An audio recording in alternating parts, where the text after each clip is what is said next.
people who lives in Gujarat and Maharashtra and makes the population of around 35%, including the Indian population. And they are, as I have told, they live in Gujarat and Maharashtra. And there are largest ethnic groups in southern part of India. Among them, Malayali is in Tamil Nadu, who is the largest population, and Paniyan in Kerala, NID in Andhra Pradesh, and Gond and Nayaka in Karnataka. These are the largest tribal groups that resides in southern part of India. And they have their own culture, they have their own tradition, they have their own religious practices, they have their own medicinal practices, and they have their own set of medicines that has been practiced by the community. So this is the general outlook of what we are going to see in this session. First, the historical background, how we have this ethnomedicine as a base, and the other is the observation which is from the local community, and analyzing of the knowledge that we learn from the local community, and the collection of samples. And then what we do, we have to refer the literature, whether it has been told in our Samhitas or whether there is other resources that we have like that. And just like what morning the doctors were explaining from Annam, they refer the other sources and they have given us the presentation. Likewise, we have to refer the resources. And the importance of environmental conservation, which is also an important part in the ethnomedicine, and the agricultural and animal husbandry. So these are the topics that I am going to show you. So you can watch a video and you can just let me know what are your observations.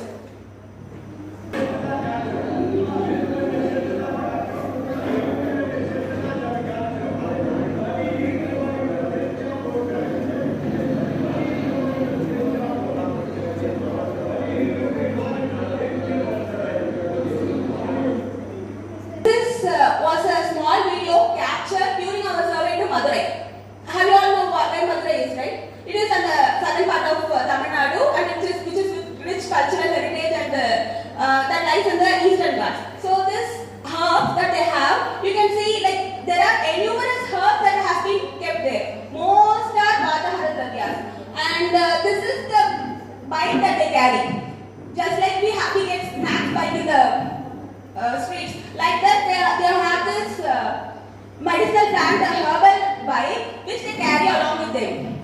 So this community will be placing their shops in some parts of Madurai, and they will be making the oils, and they will be experimenting it directly to the people after making the oil. Likewise, what he says that he has been using 3 kinds of oil in a preparation, adding several other dravyas and making an oil preparation that helps to get out of the oil. Likewise, there are several other people who are doing that. We have just captured him. Okay, this is one of the very important examples for how ethnomedicine has to be considered and encouraged. So he doesn't know the idea of how Nirgudi works. He doesn't know what Vatahara is. He doesn't know how Tatra works. But see, based on the observation, based on the knowledge that he has got from his ancestors, he is just doing it. So the history of ethnomedicine is dating back to Vedic period itself. We have tremendous information about medicinal plants and its utilities in Adharva Veda. Adharva Veda is considered to be the encyclopedia of most of the herbal medicines. And we have Indian epics, Samhitas, and Riksha Ayurveda books, and folklore tradition and folklore street vendors are the important people who has to be properly protected and whose knowledge has to be cherished in near future. So that is what the session is about. So if you question whether we have references about ethnicity, here is an example, or here is the clear explanation that Charaka Acharya has given in the first chapter of Sutrasthana. He says that the cow herds, goat herds, sheep herds, or the forest dwellers has the knowledge about the dravyas in abundance, and the knowledge that they have should be well learned and it should be protected, is what our Charaka Acharya says.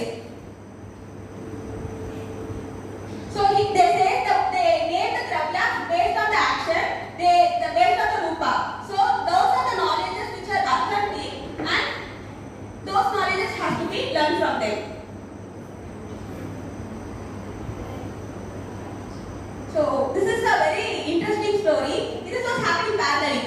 Like our grandmothers or like our grandfathers or our mother or whoever in our family will be following some particular traditions, right? We will be having certain things in the kitchen. Our mom will be giving some medicines when we feel cold or when we feel fever, like that.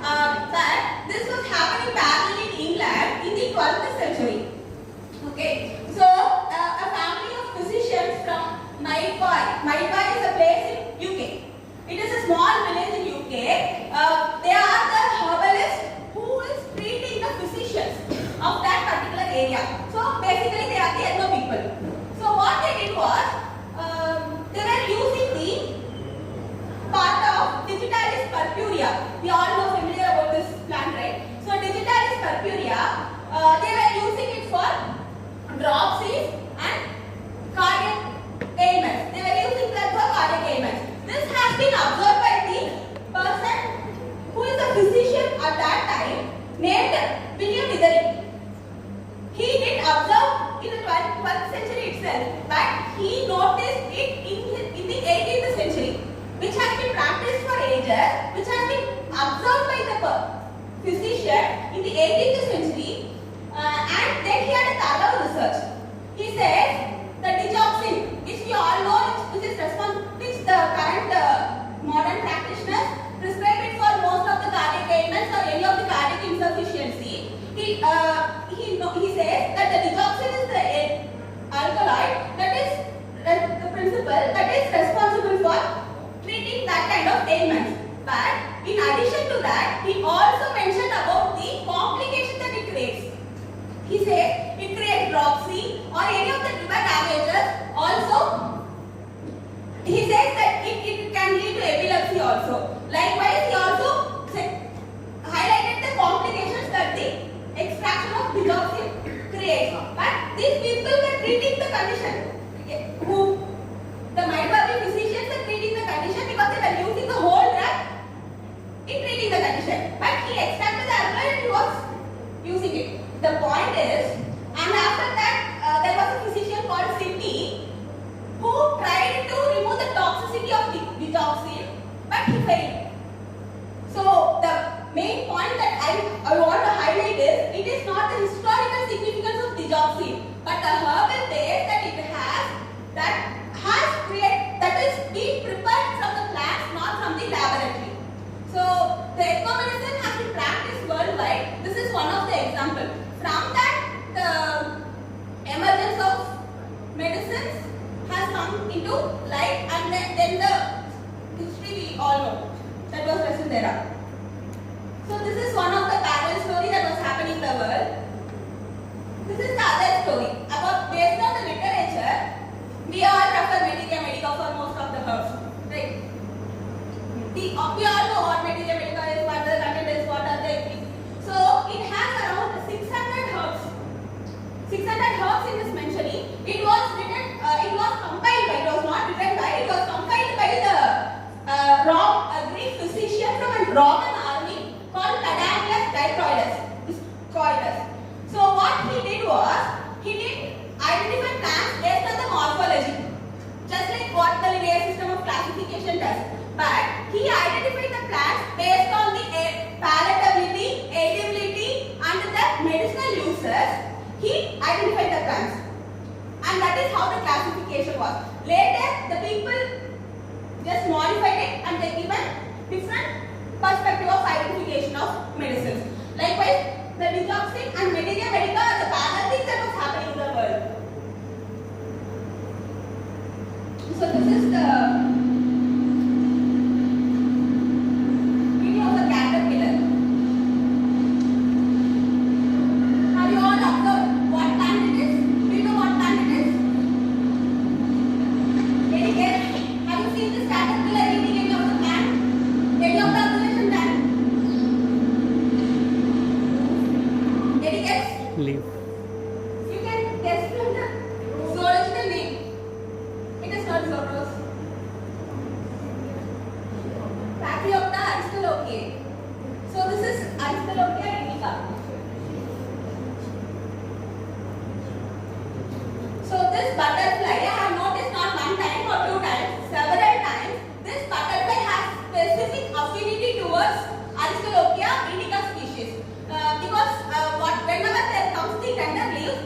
I can see the butterfly. It will be rounding like moving in a train. It will eat all the leaves, and then it leaves the, and then it just go away somewhere. It disappears. And that is the butterfly photo. That is the butterfly that comes out of this caterpillar. This the zoological name is Pavithra Ethnomedical. So I have read about this. It says this particular species of butterfly depends on the most of the Ethnomedical species, and also you all know about Proteus nicosa. So that is another type of folklore here. So it depends on these two species to enhance the color of its wings. And based on the research, it says aniseloic acid is an acid that is present in the Ethnomedica. That is what this butterfly is in need of, because this aniseloic acid has the capability to get away of its kind from the predators. Okay. Likewise, there is a wasp that depends on this caterpillar, which is a parasite. Like there is a wasp that depends on this caterpillar for its food. But the thing that I have to convey here is the mutualism, the synergy that the nature tries to connect with itself. See, if there is no Ethnomedical plant, I don't think like the species can survive. I don't think the species can get the color of this thing. Likewise, the observation of these kind of things from the nature has to be observed well, so that it gives us tremendous knowledge. This is one of the important example I just want to say. So it is not boring, right? No, quite interesting. And the other observation, there are so many videos and photos, but I don't want to bore you. So this is the other observation that I have noticed. You know what bark it is? What is the this is? Any guess?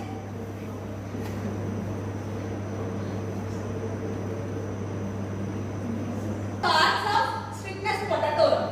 We have found it during one of the survey. What this elephant does is, after it wants to relax or it wants to sharpen its tusk, it goes and rub over this bark. That is why half of the bark is that way, half of the bark is this way. So it needs that kind of aberration. So they use this kind of trees too. Based on this also we can observe, like Divya ma'am was telling about the Kandavel tattva. Based on this observation we can insert, right? Likewise, there are other two species. I found these two species that they were eating more of nutritive foods. They are very healthy. To get this color, like just like the Ethnomedical species, they also need to be protected from the predators. So that is one of the species of caparis. Dr. Atulia was explaining about two types of caparis, Pavithra and Ethnomedical. So this is Pavithra. No. Sorry, I forgot the name. This is one of the species of caparis that this blister beetle depends on, because this beetle has an enzyme over the coloring enzyme called catharidin, which is a bitter pigment to protect itself from the predators. Likewise, you know this, they have kept it in the exhibition. Any guess? Yeah, this is the fruits of Tertulia foetida. They colonize these types of insects, which is an Indian red-corded bug, colonize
Dr. Atulya was explaining about Caralma bicolor in her presentation. This is Caralma indica.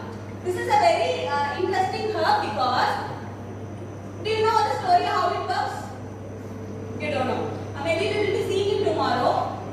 This has the tendency to turn itself into bitter when any of the predators comes and eats it. Even when you make sound and when you pluck it, it turns into bitter. That much of sensitivity these plants have. And the researchers shows that this has such a stiratva and can be used in obesity because the cattle people who take care of the cow herds and goat herds take a piece of this plant and they go for the field. So whenever they feel hungry, they will be using this part of this plant as just like the carrot or radish we eat. So they say that they don't feel hungry. And the other important information that has been shared by one of the folklore person is, they say when this plant will be taken for 5 days continuously, it heals the abdominal ulcers. So we don't have any classical references, but see how the folklore people has noted it and how beautifully they are implementing it. This is the other video.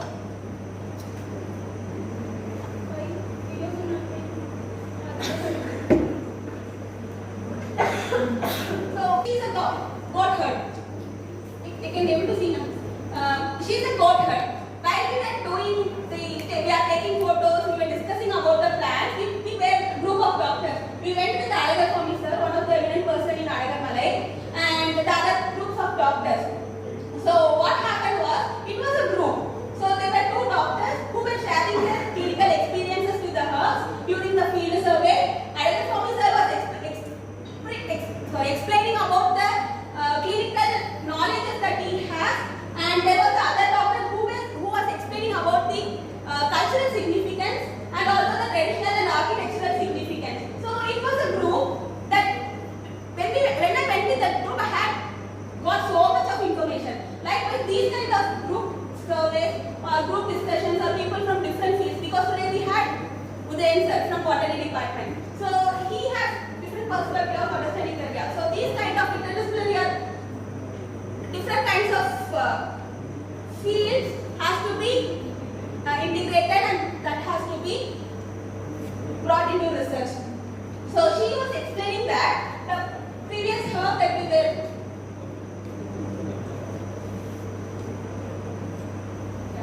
this herb, when there is any of the bleeding through oral route or through the anal route, this will be crushed and given with cow's milk.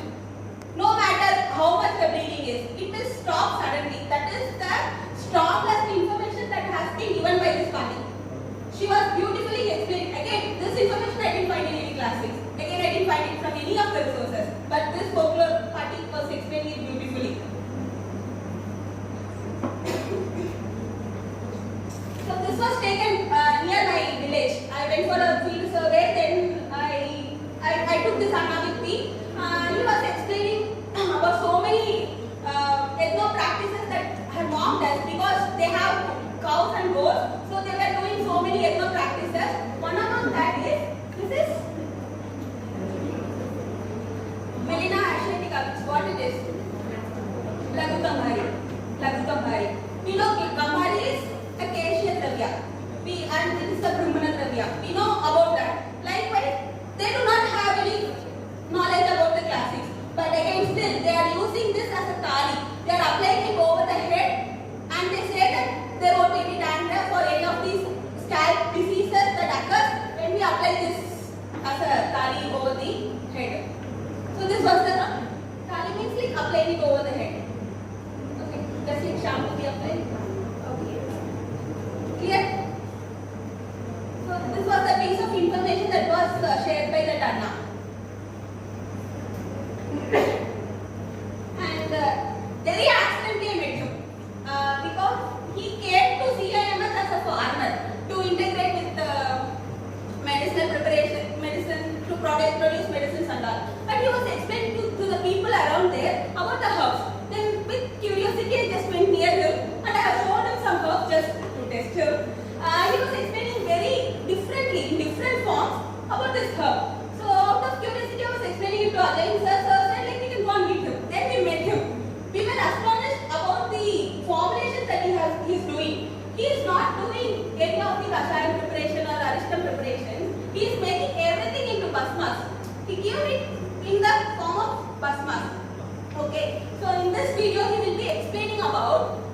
how the ksharam from Asti Stringla is made.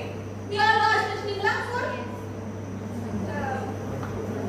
for bone related disorders, but he is using it for cancer problems and for uterine fibroids and for most of the female related disorders he is using.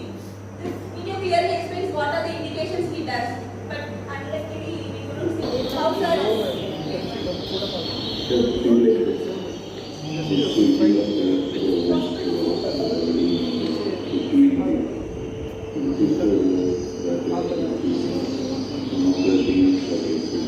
this kind of learning definitely will be interesting, right?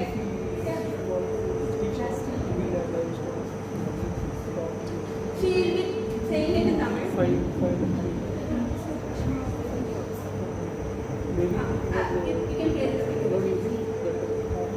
வந்து cancer use பண்ணிட்டு இருக்காங்க, thyroid use பண்ணுறாங்க, பெண்களுக்கு வெள்ளை வெட்டை, அதே மாதிரி ஒரு நீர் கட்டி, கிட்னியில் இருக்கக்கூடிய கல், நரம்பு அடைப்பு, பக்கவாதம், இந்த மாதிரி பிரச்சனைகள் எல்லாத்துக்கும் கிளியர் பண்ணுவோம்.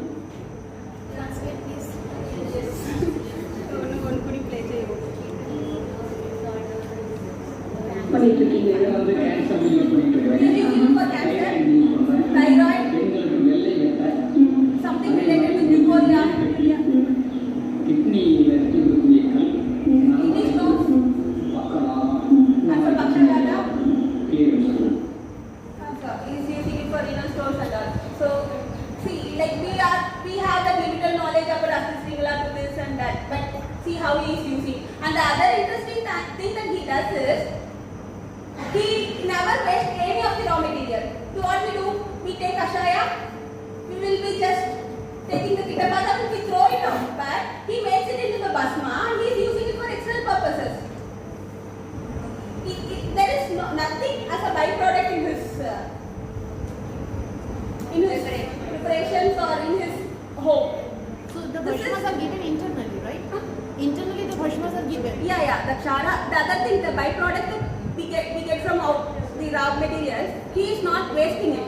He is converting it into basmas and he is applying it over the body, and that is treating the skin diseases, whatever we are infested with. Likewise he is doing. So it's not all about total recycling. See, he doesn't have any of the base. He learned it from the guru. He has searched for several gurus. Like he says that he has 28 to 30 gurus. From each of them, now he is like this. So these kind of folklore, definitely all of you will be having many of the folklore people in your villages or towns. These people have to be protected in a very safer way.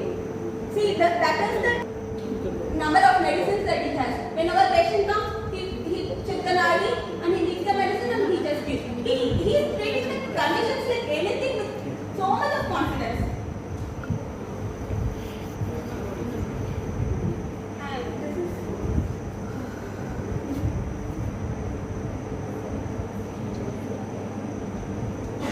see, after work I was just walking. I have noticed it thrice, and third time I have taken this video. I am not sure whether my correlation is correct. Okay, the slogan I have mentioned is correct or not, I do not know. But this goat is forcibly eating, and it's just like grabbing and eating these seeds, flowers and leaves of what herb it is. We noticed it here, sir. So much it is there on the way. While we went for the truck, we have this abundantly.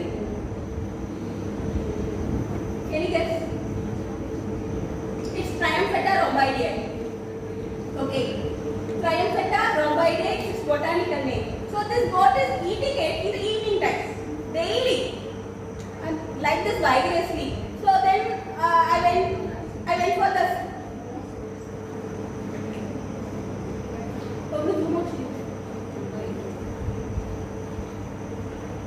So this is how the reviewing of the literature will help us to gain more knowledge. So this, I got it from the Google. They have compared this with chinchirita. So that is one of the dravya that has been mentioned in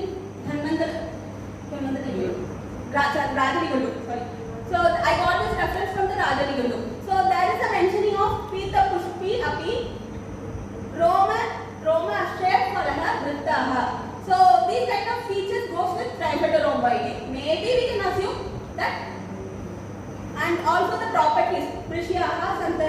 Dalyaha Mahishi Kshiravardhini. So likewise these kind of benefits have been gained from this herb which is abundant here and which is a weed. We consider it as a weed. But this goat has the knowledge and it's consuming it. Knowledge to gain. This is an epiphyte, an epiphyteal orchid, okay, that grows in between the bushes. Its botanical name is Vanda speculata. We know Vanda species. We find it everywhere in the ficus species. So much will be hanging. But this will not be exposing itself anyway. But we found it through one of the survey through a temple. This is exposing itself only the flowers. Okay, and then we made a study, and these flowers are particularly being used for asthma. and there are Ayurvedic references for that. That is what the article says. And the other beautiful thing is, they say that the research is still happening, and they say that this has some good impact on the brain. So whatever alkaloids that are responsible to enhance the brain function, this plant is one of the important herb. And also this is endemic to Western Ghats. This is a very threatened species because it has beautiful flowers and it won't be growing in other areas. It will be growing only inside the bushes. So getting it and growing it in home is not possible. It is not at all growing when we took it. We collected it and kept it in CIMH. And the other important thing is there was a research that happened between Clerodendron infortunatum, which you have seen in the morning, and along with that is Vanda speculata.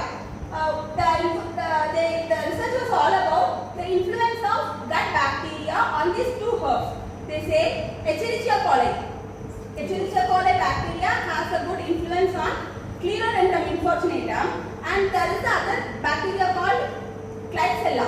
Klebsiella species has an impact on this Vanda speculata. I do not know why the research happened, but they have just come back and said that it has an impact on gut bacteria also. So these are the examples why we have to do the literature studies or refer it to the other resources. Any guess? I have displayed the botanical name. Any guess what it's? Any guess what plant it is? Have you heard about the herb called Shivanar Vembu? Shivanar Vembu. So that is a very important herb that has been practiced in Siddha for any types of skin diseases. Okay, any types of, you name it any. This is a very good medicine that has been used in Siddha practices. It is called as Shivatandubi or Shiva Vembu in Sanskrit. Okay, we don't have much references about this in our text, but this may be in Digandu, but this has very wide references in Siddha text. There is no references of skin diseases or prameha without this herb. Wherever you will find this herb in all the preparations that has been mentioned by the Siddhas. So this is Ayurveda Swami's video explaining about how Shivanar Vembu Puri Taila. We know Padalantra method of preparing oils, right? So this Shivanar Vembu we will be obtaining oil through Padalantra method. So sir, actually. ரெண்டு member எடுத்துக்கோங்க. Small pieces ரெண்டு எல்லாம் ஃபுல்லாக cover பண்ணிவிட்டு ஒரு பானையை விட்டு இன்னொரு பானையை கவர் பண்ணி சீல் பண்ணிடுவோம். இப்போ கீழே உள்ள பானையில் ஏற்கனவே சின்ன ஹோல்ஸ் போட்டு அந்த ஹோல்ஸ் போட்டதை கீழே பூமிக்குள்ள பதிச்சு ஒரு பானையில் அதை முடிட்டு அதை வந்து அப்படியே அரைச்சிட்டு பண்ண வச்சு கவர் பண்ணிட்டு ரெண்டு பானை மேலே தெரியும். அது மேலே ஃபீல்ஸ் போட்டு எடுத்துக்கலாம். So this is the references from a Siddha book. Okay, maybe you will be aware of the book. It explains about the equal quantity of Jyotishmati seeds and the equal quantity of Shivanar Vembu has to be taken in a pot, and it has to be subjected to Padalantra. Okay, but sir is explaining that without that Vanurvai, which is Jyotishmati seeds, we can also make Puri Tailam, and he is preparing it and he is giving very good results in skin conditions. and it is available in market. Like there are companies like SKM and other companies are producing this. I do not know the authenticity because there is the other herb called Indigofera uniflora, which also has the similar properties as that of this Indigofera ascleptoides. So I do not know about the quality, but the products are available and it is given in any of the skin conditions. Because we know Jyotishmati is very good. Apart from Medhya, it is a very good Pranaropana, Pittahara, and it is very good Pachya.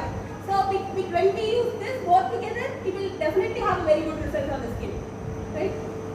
Clear? Huh? The botanical name is?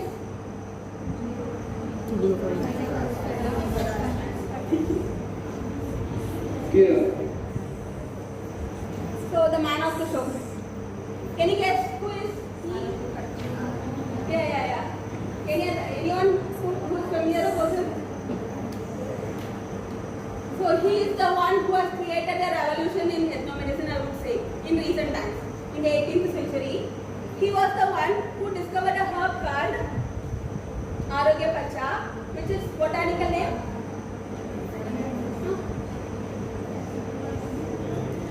Trichopas zelenicus. So Trichopas zelenicus species Travancorus is the subspecies of this herb, which is available only in. Any idea about this thing? Kami tribe who introduced this herb to the world, I would say, to the world, because this herb doesn't have its presence in any of the world. Based on the article I read, they say I will tell the story shortly. He was feeling, he was out of mind, and he was in search of food, some nutritive food. He went to the forest and found the seeds of this Arogya Pacha.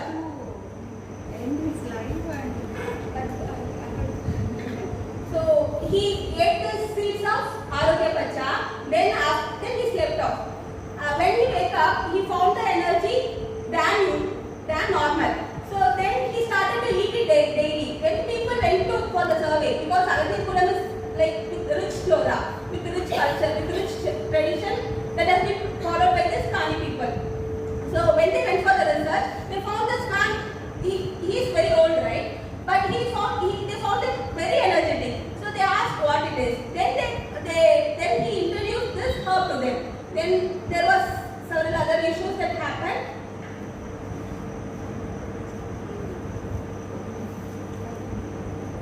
So we can correlate it with Varahi Ganda because the features like Krishna Sarpa Swarupena, the seeds will be just like the Krishna Sarpa Swarupam, and Varahi Gandam, like it has the features of Varahi Ganda. Ekapatram, it will be having only one leaf, just like the tongue. And Mahavidya, so it is very potent. And Pinna Anjana Samaprabha, so it will be, the flowers will be just like the Anjana. So maybe we can take it as one of the source of Varahi Ganda. So this was the greatest breakthrough in this entire ethnomedicine community, and this Malankani Chetta is the very best example how ethnomedicine has to be practiced, how it has to be encouraged, and how it has to be documented. Okay, if the story is available, you can just go through. So we have seen how the primary knowledge has to be considered, and how it has to be documented, how it has to be referred through the literatures and other resources. Then comes the environmental conservation, which is also one of the very important part in ethnomedicine. Okay. Can I proceed? Please. So environmental conservation. You would have seen this slide in two presentations. One is from Ajin's slide, other is from Rajin's slide. So this is the very large hefty tree that stands in between the agricultural ground in a place in Mangalore.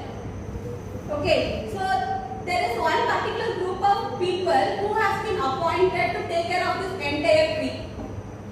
One one person will come in the morning, he will do pujas, he will go around the tree and he will go home. Likewise, this is a continuous process that is happening. Can you imagine the age of the tree? 300 to 400 years. It is 700 years old tree. You will feel the complete chillness and when you go under the tree. You can find the rich vegetation in and around because of the presence of this tree. Because we all know how the ficus tree influences over the soil level, over the water level, groundwater level, and also an ecological aspect, as a food aspect for the birds and animals, and how it works as a very good shelter for the other organisms like snakes, reptiles, and other species, even for our humans, right? So this kind of tree should not be like deforestation is happening very gradually. At least we have to contribute with any of this tree planting, or at least encourage people how it has to be conserved, how the indigenous trees has to be protected. These are our sole responsibility because we know the value of tree and we know how it is being exploited. So such kind of ethno practices definitely should be encouraged.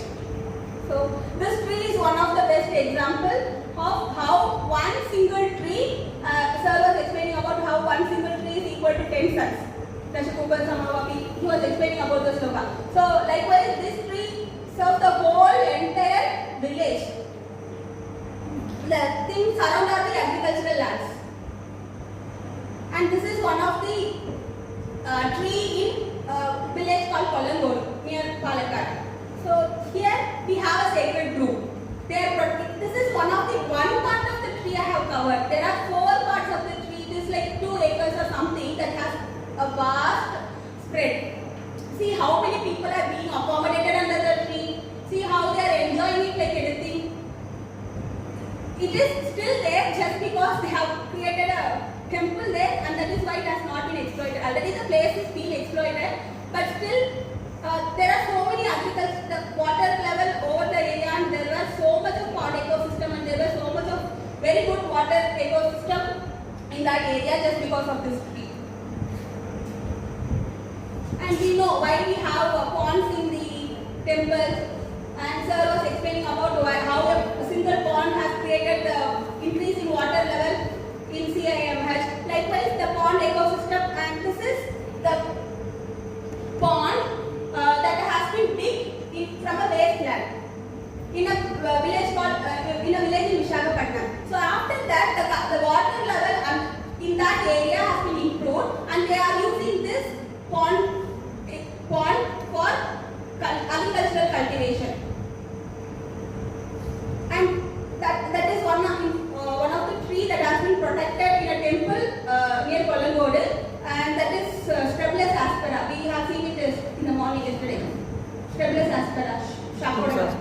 So there are 2 trees inside, and that has been protected by a wall, and they are conserving it. And like it's going to end. This is one of the video. ஆட்டுக்கு கால் வந்துட்டா இது இதுவும் அப்புறம் முட்டை மஞ்சத்தூள் 3த்தையும் அரைச்சி அம்மியில் அரைச்சி கட்டுவாங்க. மினிமம் ஒரு மாதத்தில் சரியாயிடும். உடஞ்சி துண்டல் இருக்காது. டெய்லி கட்டுமா? ஆமாம், டெய்லி. அது காயும் இல்லை, காஞ்சா. Okay, I'll translate what he says. This is one of the animal practices that has been done near my village. He says, have you all seen this herb? What it is? Patrasana. Huh? Patrasana.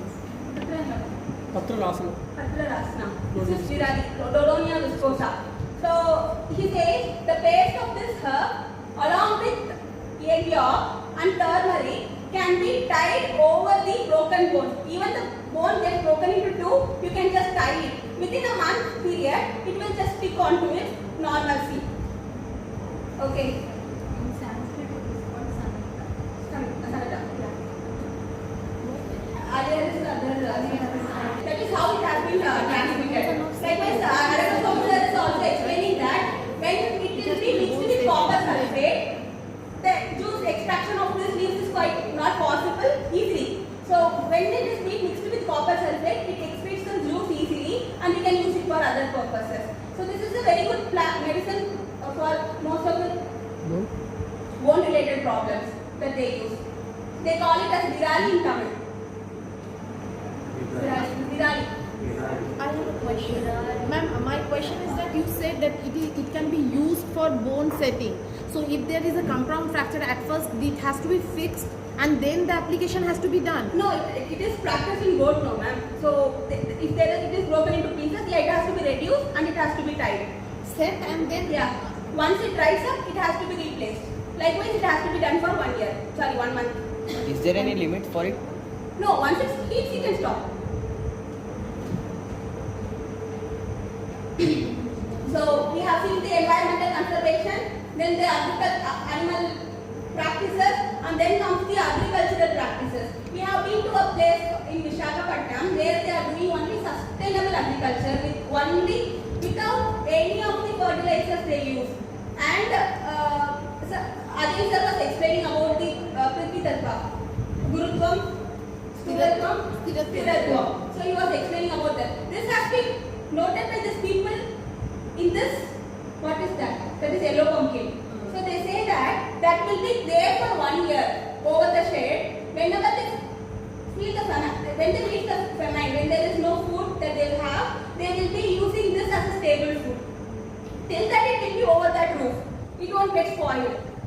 Likewise, those people in that tribal community are practicing it. You can find this yellow pumpkin over any houses in that village.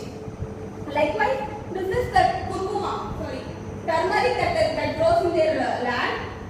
As I have told, it is fully organic. They use only organic fertilizers, that too cow dung.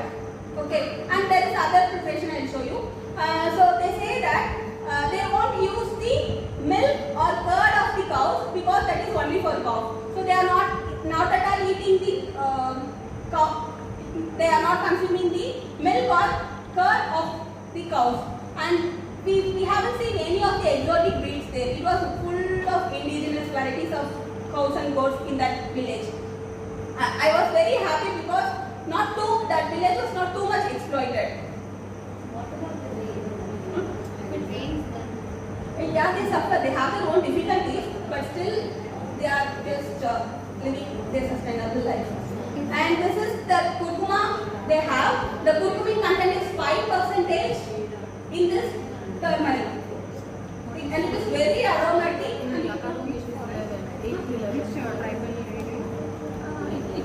It's a Paderu village in Visakhapatnam. Okay, without using any of the fertilizers, they could get this good turmeric, and everybody is getting this turmeric for preparations. And you know what it is? What that house is? They are constructing it for hens to protect the cattle. They are creating a home for the hens just to hatch its eggs. So they were just creating it, and this is the preparation of Jivamrita. Based on the availability of herbs that they have in their place, they are preparing this Jivamrita. I will just tell the ingredients they are using. One is the cow dung. They say that this much quantity of cow dung they use for 15 for that one can. 15 this much quantity of cow dung, 1 liter of cow's urine, and a small quantity of anthill mud, and the rotten fruits of 1 kg. Rotten fruits, if they have, or jaggery or sugar will be added to it, and along with that they are adding Bengal gram powder, okay, of half kg. So they are mixing it, stirring it for like 3 months. So they take 3 months to prepare this preparation called Jivamrita. In different places and in different communities, they are preparing their own different Jivamrita. This community is preparing of this kind, and they say that it has to be stirred in clockwise direction in the morning and in anti-clockwise direction in the evening. I do not know the reason why. And they will be spraying it in the ratio of 1:10 to the plants. And they say that for every 15 days. Likewise, they are preparing. Okay. He was a very interesting person that we have met in Paderu village. His name is Kalyana. So what he was doing is, he is keenly observing the nature. the explanation that he is giving is he is comparing the soil that is with fertilizer and without fertilizer. He says the soil without fertilizer is more sticky and it can be made into balls and it can be made into weeds. But with fertilizers it is very difficult to make it. This kind of very keen observation has been documented by him in his own words. How beautiful, right? And likewise he is saying that the shape of the earthworm, the nature of the earthworm is also changing because of the use of fertilizers and without using the fertilizers. Likewise he has a compilation of several things in a book. So definitely if he would have got the degree, he would have become a very good scientist because that much beautiful explanation he was giving during the survey. It's the publication.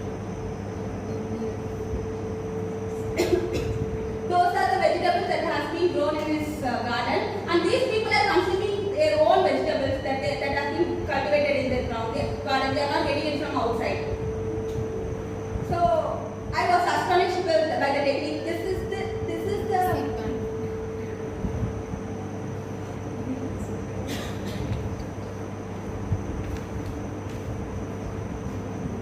that is the hut. That is the whole area.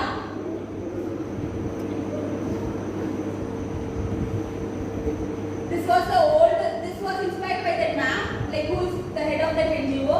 She said that she has observed it near to some part of Tamil Nadu. Then she immediately implemented it that where they will be conserving the seeds. So they are yet to complete it. So they are saving the seeds in the pot, and this was the old seed banking technique that was followed in olden days.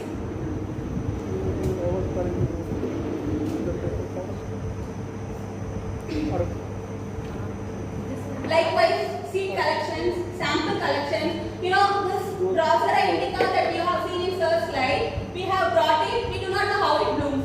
So we brought it to CAMS and we saw how it is reacting to the environment and how it is sustaining the environment. The researcher says that even the seeds on the intensity it matures is not maturing. So the seeds are not viable to the other habitat, but we could just collect the samples and we could observe the plants for some days. After that, died.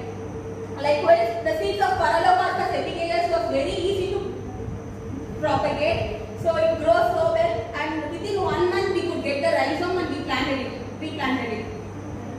Likewise, we collect plants. This is Mangishta. We thought like Mangishta is not, it won't be growing in our place, but we just sow the seeds. It adapted itself and it made the condition favorable for itself, and then it started to grow. Now it is well grown. Likewise, wherever you go, collect the samples, keep it in your home, grow it, observe it, understand it much better.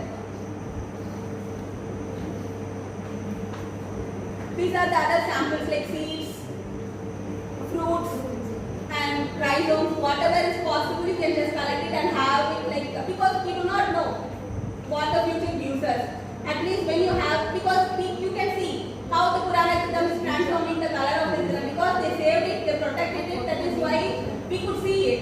Likewise, we also want to be an example of how these things are happening. So encouraging sustainable practices. Today we have been to that mana. You can see how sustainably they were living. With very recyclable things, with sustainable practices. They were like you would have not some idea about the result. Likewise, these kind of activities. This is one of the source of Kanjanara. The leaves has been made into the hat and the Container. This kind of vessel, I think, they are storing the seeds into that. And this, we know that the Kandavel seeds are Rasayana, Pavithra, Vishyanda. So these people are using this seeds and they are saying that it gives strength to them. So these kind of sustainable practices should definitely be encouraged. And I do not know whether these kind of things are happening in and around areas. It's being exploited and it is almost into the threatened stage. So what this research gives you? It can help you